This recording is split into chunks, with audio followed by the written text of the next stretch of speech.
Hey guys, this video is for government class. It was great. It was great seeing all of you today. So the schedule going forward is that we have live classes on Monday and Thursday, and then we have our asynchronous classes on Tuesday and Friday. So make sure you watch all these videos on Tuesdays and on Fridays. It's very, very important to kind of keep the sequence going. When we have our live class, I'm just going to assume that everybody has already watched the videos. So please make sure you do that.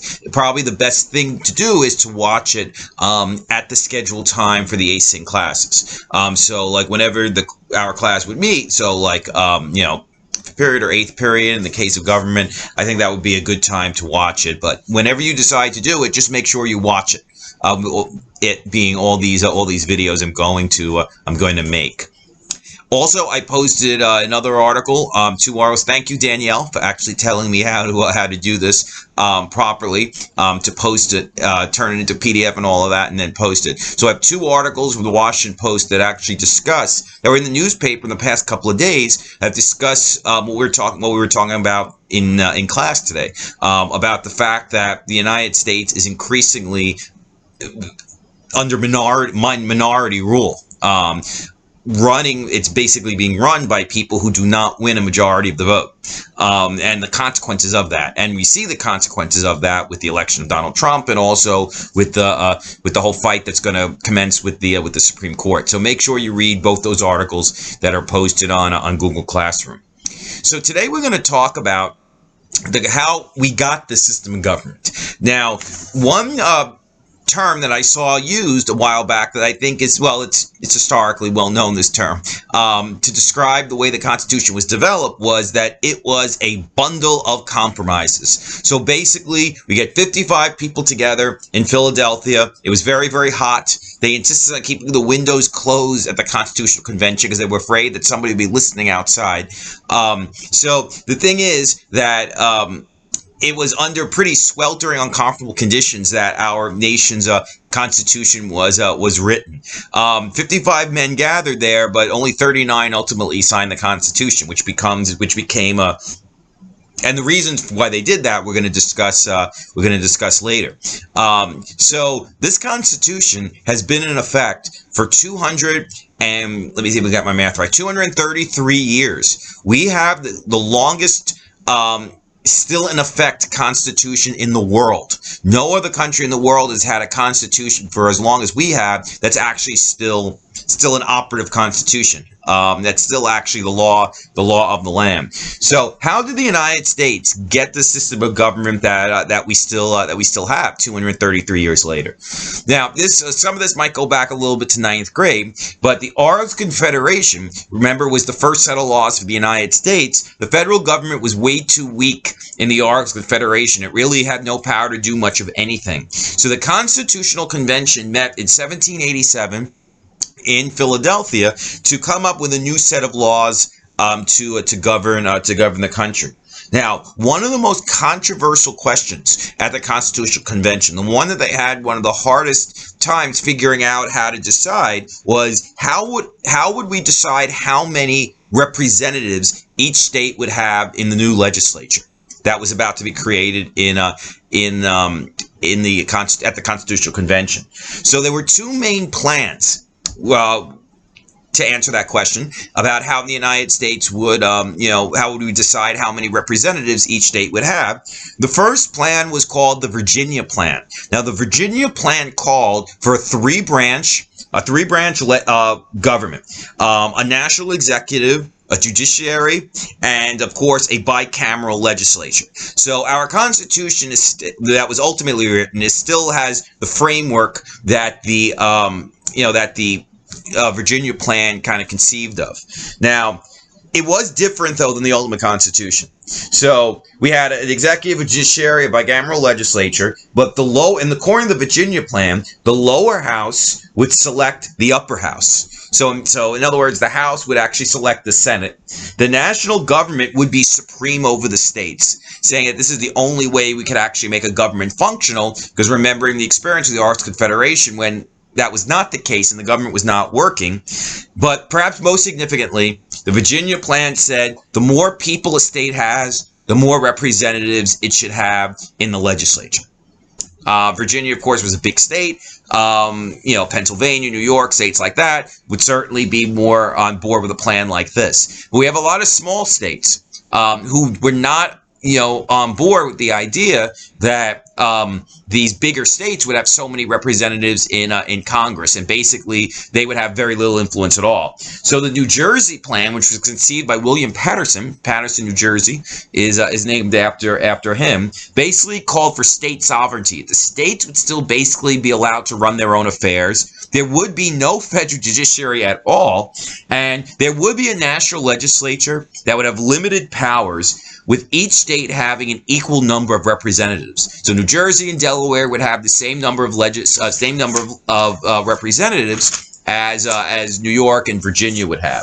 Now, as you can imagine, there was incredible tension between the big states and the small states over this issue, over the issue of how do we decide how many representatives each state would have. So a grand committee was formed to resolve differences between the Virginia plan, the New Jersey plan, between big states and small states, and they came up with what was known as the Great Compromise. Now, the Great Compromise called for a two-house legislature, a House of Representatives, which would be determined by population, and the United States Senate, which would be determined, which would be two senators for each state. So they're incorporating elements of both the Virginia plan and the New Jersey plan in the Great Compromise. And that's the reason we have the system of government we have to this day. A House based on population, a Senate based on every state having two senators. So it was basically this compromise that they cobbled together in order to get the Constitution ratified. Now, or at least to get the Constitution, to a point where it could be ratified. Now, there were all sorts of other compromises that were made when the Constitution was written. Of course, the most famous was the compromise over slavery. Now, slaves, of course, were not treated as citizens by anybody, but the South wanted slaves counted when they decided how many representatives the state would have in the legislature, in the House of Representatives. They wanted slaves counted as whole people, because if all the slaves were counted, then they would, of course, have more congressmen, more members of the House. Now, northern states obviously objected to this, saying you don't give slaves any rights. You don't even consider them citizens. So how are you going to count them as people just so you can have extra members of the legislature? So it was an interesting position that the South was actually arguing for slaves to be counted as complete people, while the North was actually arguing that the slaves should not be counted at all. So ultimately it came up with the infamous 3/5 compromise, which actually said slaves would count as 3/5 of a person when determining how many representatives a state would have. So 5 slaves would count as 3 people, and that would actually inflate the number of congressmen the southern states had.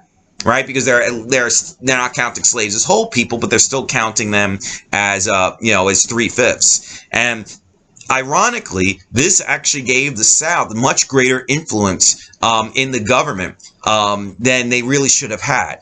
And they used that influence in the 19th century in order to enshrine slavery more deeply in American law. So they got greater representation because they're counting the slaves 3/5, but they used that extra power to actually make slavery stronger.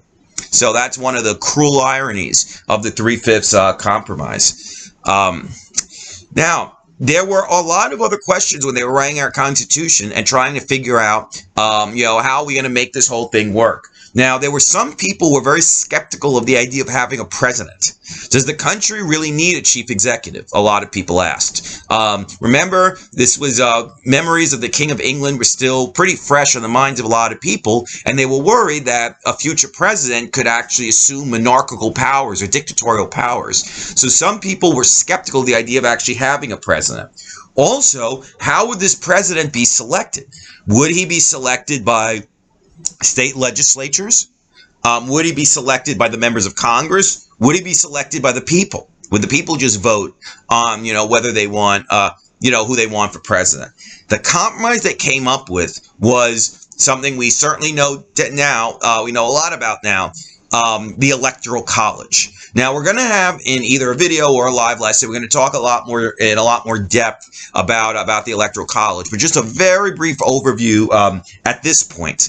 The Electoral College is based on this formula. Each state would have a set number of electoral votes. And those electoral votes would be determined by how many members of the House of Representatives and how many members of the Senate that state has. So if a state has 10 members of the House and they have 2 senators, then they'd have 12 electoral votes. And that's, of course, still the formula that's used. State legislatures would decide how to select the electors. So these electors would be actual people who would then meet and decide to who they want to elect. They want to elect for president. So the state legislature would come up with their own method and how to select the electors, and that could be anything at all.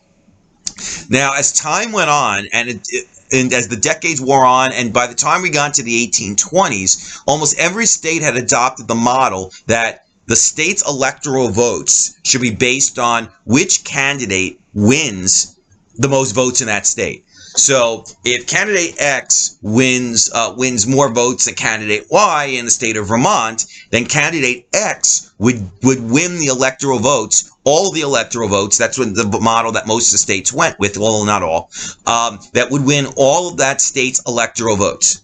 And also, in addition to that, it's not quite so simple as when you go and vote for president that you're actually voting for the president. So Donald Trump, Joe Biden, when you actually go, if you're going to go vote for Joe Biden, you're not actually voting for Biden. You're voting for electors who are pledged to vote for Joe Biden when the Electoral College meets, and that's usually a month before the election. So electors are pledged to their party's presidential candidate. So in New York, for instance, we have 29 electoral votes, so we have 29 electors. So there's 29 electors who are pledged to Donald Trump.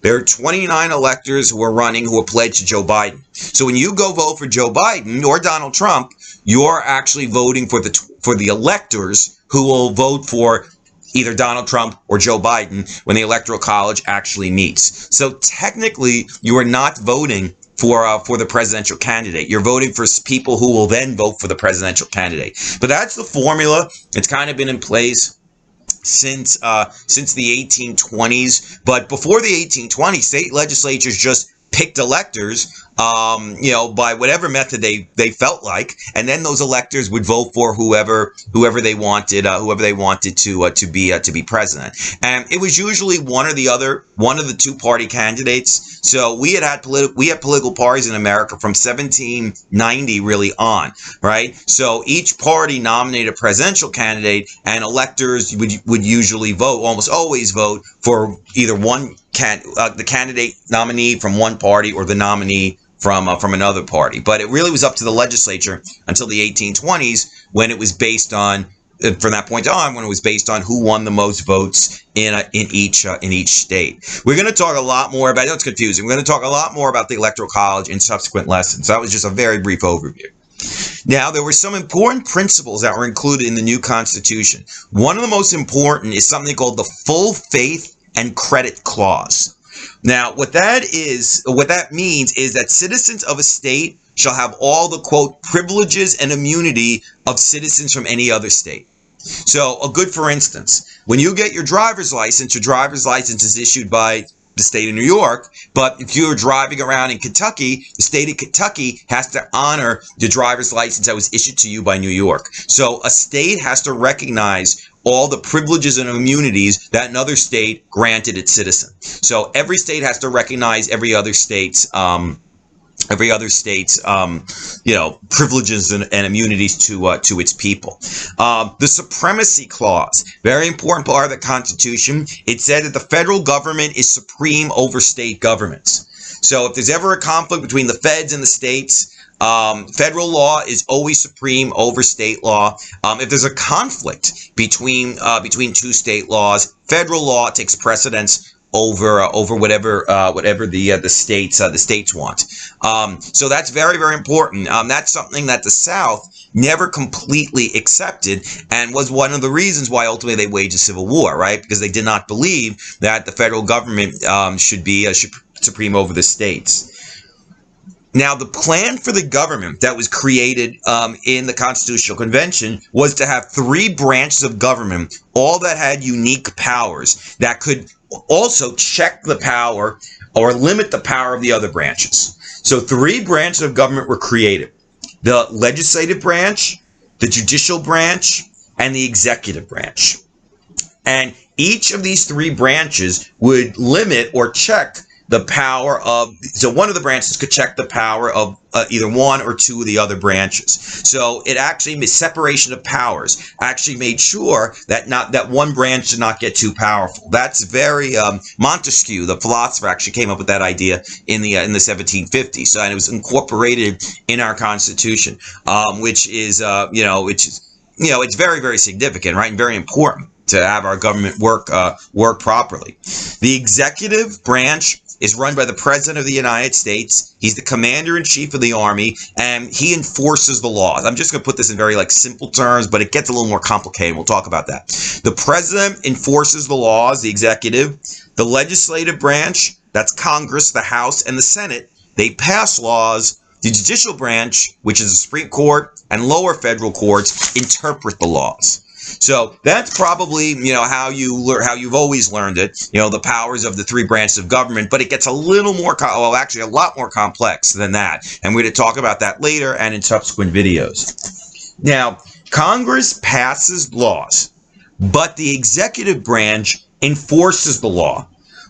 Now that's important, because that means that depending on which party controls the presidency, whether it's the Democratic Party or the Republican Party, they generally enforce laws passed by Congress very differently. If it's more a more liberal administration, they would tend to enforce laws, like, for example, a regulation on business to limit pollution, something like that.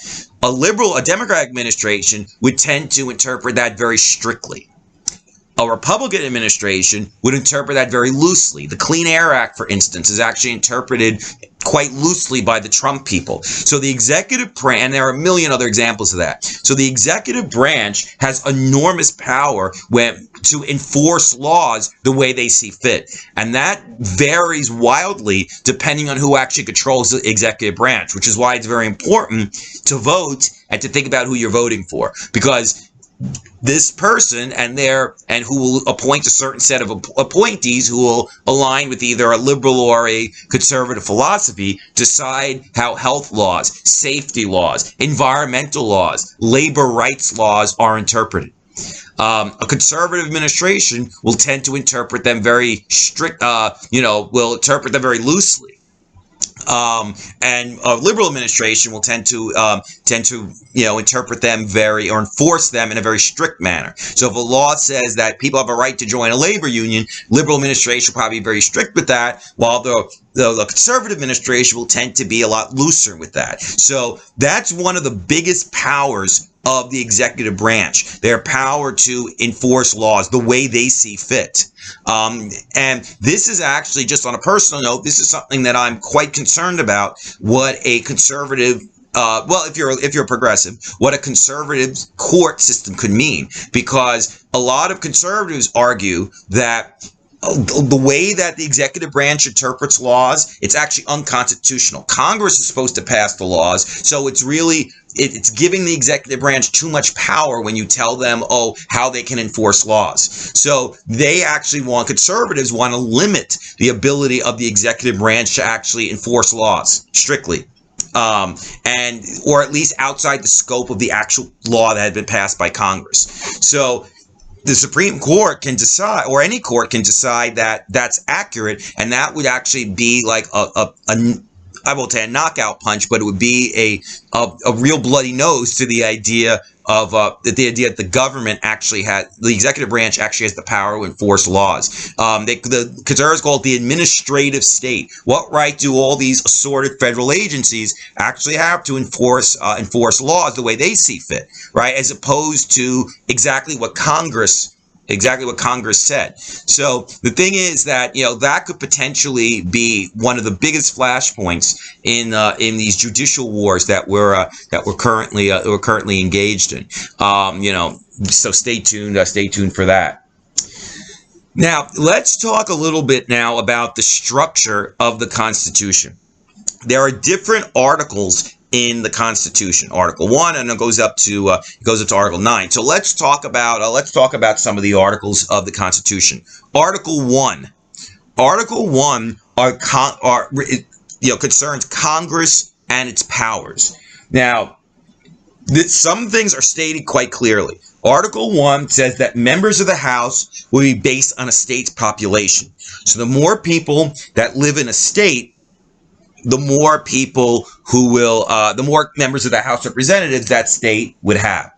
The House of Representatives is elected every 2 years. So a term lasts 2 years. Every member of the House is up now in 2020, but there'll be another House election in 2022, and then 2024, 2026, and so on. So it's every 2 years. They're elected directly by the people. The Senate, on the other hand, there'd be 2 senators for each state, who would be, and this is in the original Constitution, who would be selected by the state legislatures. So the state legislature of Indiana, New York, Florida would decide who they want to elect to the United States Senate. That was changed in 1913. The 17th Amendment to the Constitution said that now the people get to vote for their senators, and that's been the way it's been ever since. So originally it was the state legislatures select the senator, but since 1913, it's that you and me, the people, get to vote for our senators. Article 1 mentions something called enumerated powers. Now, enumerated powers are powers that are specifically given to Congress. The power to tax, the power to borrow money, the power to raise an army, the power to create the post office, the power to define immigration laws. Those things are specifically mentioned in Article 1 of the Constitution. Specific authority that's given to Congress in the Constitution. Now, one of the most important parts of Article 1 is something called the Necessary and Proper Clause. Sometimes the Necessary and Proper Clause is called the Elastic Clause. Now, the Necessary and Proper Clause says that, quote, the government shall have the power to make all laws necessary and proper for carrying into execution the foregoing powers.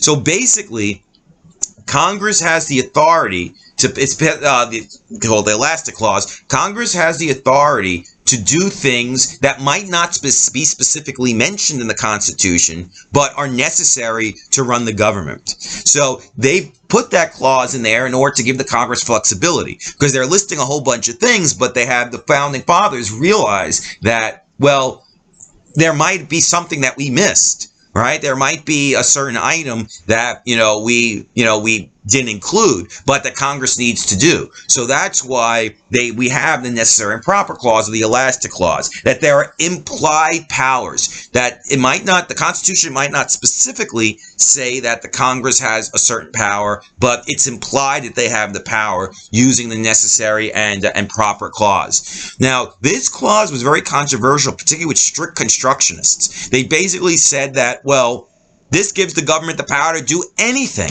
right? You could say anything is necessary and proper, right? To actually administer, any law. They could just use that clause and justify the passing of that law. John Marshall, I won't say settled this dispute because we're still arguing about this in many ways, but John Marshall, who was probably our most important Chief Justice in the early 1800s, weighed in on this question, saying that unless something specifically banned by the Constitution, then it's allowed by the Necessary and Proper Clause. Now, this is an interpretation that a lot of people who are more conservative would reject, basically saying that, no, Congress does not have just limitless authority to do anything. So the debate in many ways continues. Now, according to Article 1, what can Congress not specifically do? Congress cannot tax exported goods. There could be no export tariffs. So if we sell something to another country, Congress can never put a tax on that. That was something that's very, very important to the South because they did a lot of trading of cotton and other agricultural goods with Europe. Congress cannot take away the right of habeas corpus, except in terms of rebellion. Habeas corpus is one of your most important rights as an American. It's the right that it's called the writ of habeas corpus. It says that when you're arrested, you have to be told why you're being arrested. You can't just be held, and then the government just says, we think you're a criminal, but we're not going to tell you what you did, and we're just going to keep you in jail. That's not allowed. Habeas corpus says that you have to be told why you're being arrested. And Article 1 says Congress cannot suspend the writ of habeas corpus, except in times of a rebellion. This became very controversial during the Lincoln administration, during the Civil War, when President Lincoln did suspend the writ of habeas corpus in order to detain Confederate sympathizers. And this became the subject of lawsuits, saying that he did not have the right to do it. First of all, because he's the president, Article 1 says Congress has the right to do it, even though the Lincoln administration ultimately did get Congress to do it. And it does say at times of rebellion it can be suspended, and the Civil War is certainly a time of rebellion. Congress, according to Article 1, cannot pass a bill of attainder. Now, a bill of attainder is a specific legislative act that declares a person guilty of a crime. For instance, if the House of Representatives passed a law saying Charles Evans is guilty of a crime.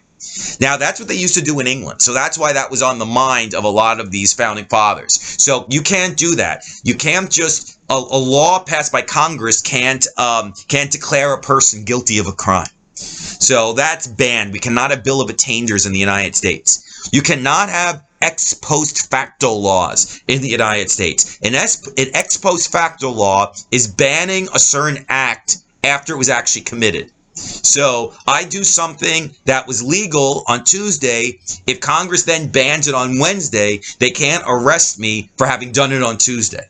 That would be an ex post facto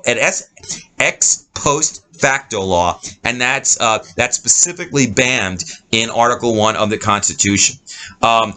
Congress can never grant anyone a title of nobility. Remember, that's what they do in England. We have sirs and lords and barons and viscounts and dukes and all of that. Congress cannot ever give anyone a title of nobility because, remember, we're trying to get away from a lot of those English traditions.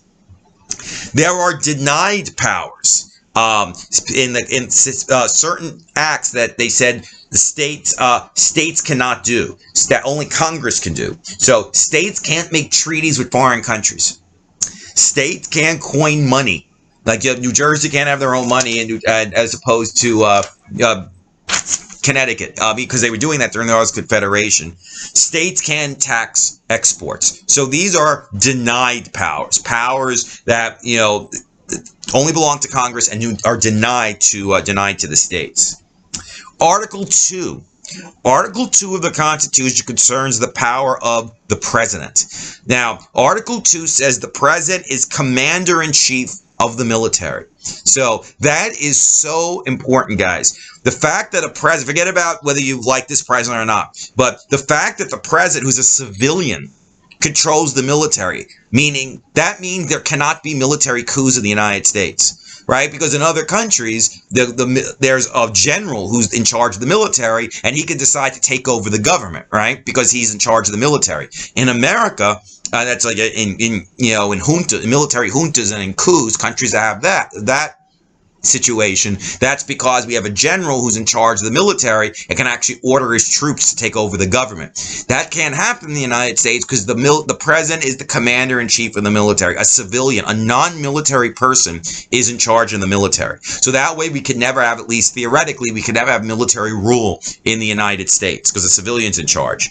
The president has to give a State of the Union to Congress every year saying what the situation is in the United States. Since 1913, that's been delivered in person. But before President Wilson, the State of the Union actually was just like a written speech well, not written speech, like just a written document that was actually given to Congress. But since 1913, the president personally goes before Congress and delivers the State of the Union. It's usually the end of January or the beginning of February. You've probably seen that.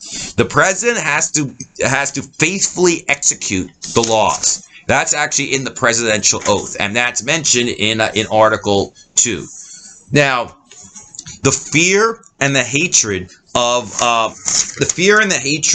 the founding fathers toward the British monarchy actually played a very big role in actually creating skepticism towards the idea of having a single executive. If we have one man who's the president of the United States, is this man going to ultimately assume the powers that the hated King of England, that King George had against the colonists? So there was a real skepticism about the idea of creating a president.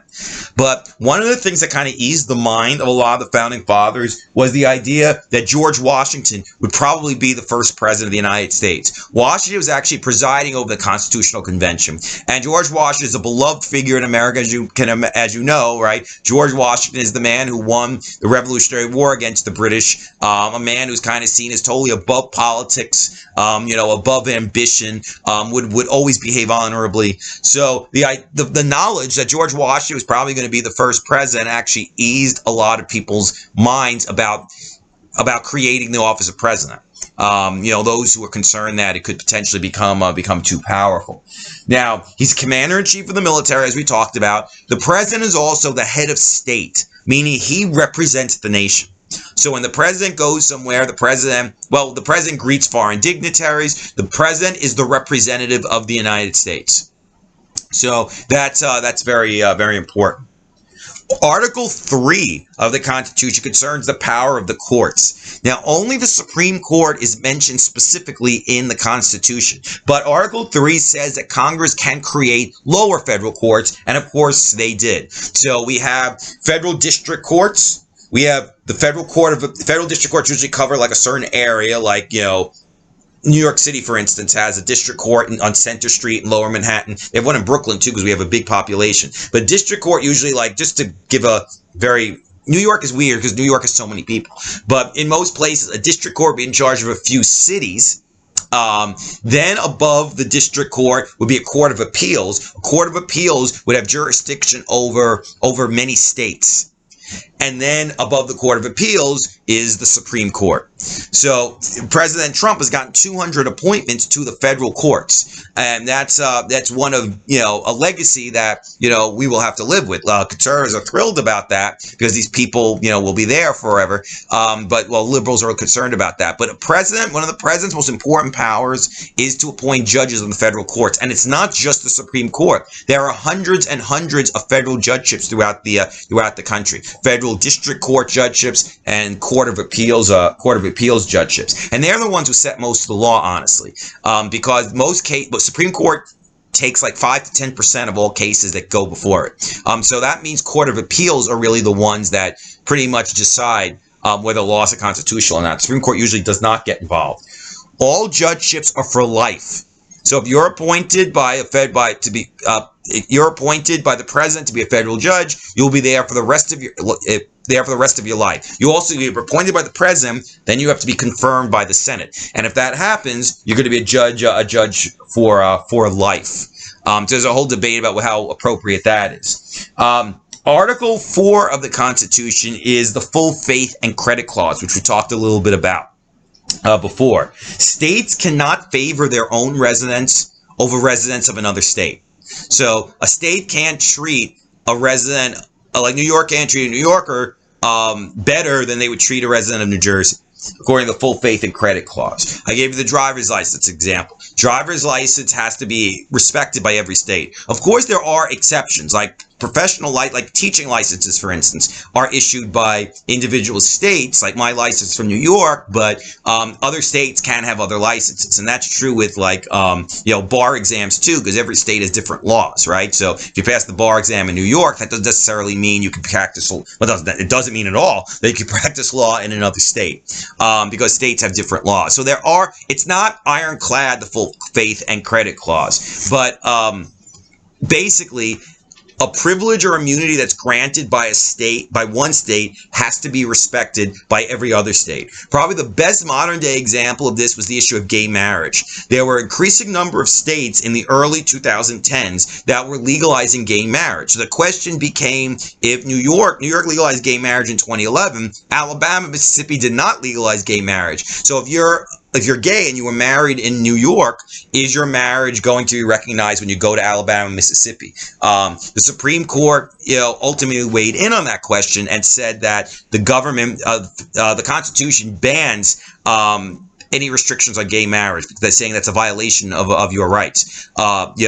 To not marry who you want. But the thing is that before the Supreme Court issued that decision, there was really a big question over whether gay marriages would actually be recognized by other states. If you were, one state might have issued the marriage license, but is it going to be recognized by another state? That was actually a very controversial point until the Supreme Court settled it on other grounds. They saying it would be a violation of the 14th Amendment not to guarantee everyone the right to gay marriage. But this question was actually circulating a lot before that decision that legalized gay marriage. If I'm gay, is my marriage actually going to be recognized by other states? Just like if I'm straight, the marriage is recognized by every other state. So shouldn't it be the same for gay marriage? Each state has to have a Republican form of government. Basically, they have to have a democracy. So a state can't decide that we're going to have a dictatorship in Ohio.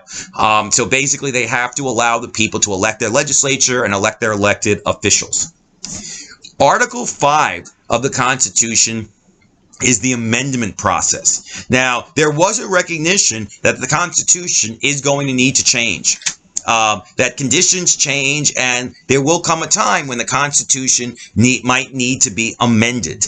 But they made it very difficult to amend the Constitution. That was by design, because they were very concerned that people would just change the Constitution on a whim. So they made it very difficult. In order to amend the Constitution, you need 2/3 of the House, 2/3 of the Senate, and 3/4 of the state to vote for a specific constitutional amendment. Now, there is one other interesting provision in Article 5. It says that another method for amending the Constitution is if a national convention is called by 2/3 of the state legislatures, then it would meet. It could come up with amendments, which then 3/4 of the states would have to approve in order for that amendment to be ratified. Now, that's never been used in American history. Now, just to show you how difficult it is to have a constitutional amendment, after the Bill of Rights, which is the first 10 amendments to the Constitution, which we'll talk about in our next class or video, the Constitution has only been amended 17 times since 1791. That's absolutely extraordinary. 3 of the amendments were Civil War era amendments. 4 of the amendments were during the Progressive era. So it's very rare for the Constitution to be amended because it's so difficult to amend the Constitution. Even though liberals and conservatives each have their own ideas about how the Constitution should be amended. Liberals, probably the most famous example of an amendment that liberals want is the Equal Rights Amendment to the Constitution, which would guarantee equal rights to women. The Equal Rights Amendment met that bar. It got 2/3 of the vote in the House, 2/3 of the vote in the Senate. In 3/4 of the states would be 38 states. It only got 35 states because there was a committed campaign by a woman named Phyllis Schlafly to kill the Equal Rights Amendment, basically arguing that it would actually, change the nature of the relationship between the sexes, in a way that would be negative. So the ERA, the Equal Rights Amendment, has never been ratified to the Constitution. Conservatives push their own series of amendments. Some of them want an amendment banning flag burning. Others want amendments mandating a balanced budget. Saying that Congress has to run a balanced budget. So none of these things ever pass because it's very, very hard to pass a constitutional amendment. All right, guys, very good. I hope you stayed with me for the whole time. Videos will usually be about this length, like roughly half an hour. So again, please make sure you watch all these videos from start to finish. So, we can learn all the stuff that we have to learn. All right, so I will see you all on Thursday in our next live class. And then there'll be another video for Friday. All right, guys. Peace.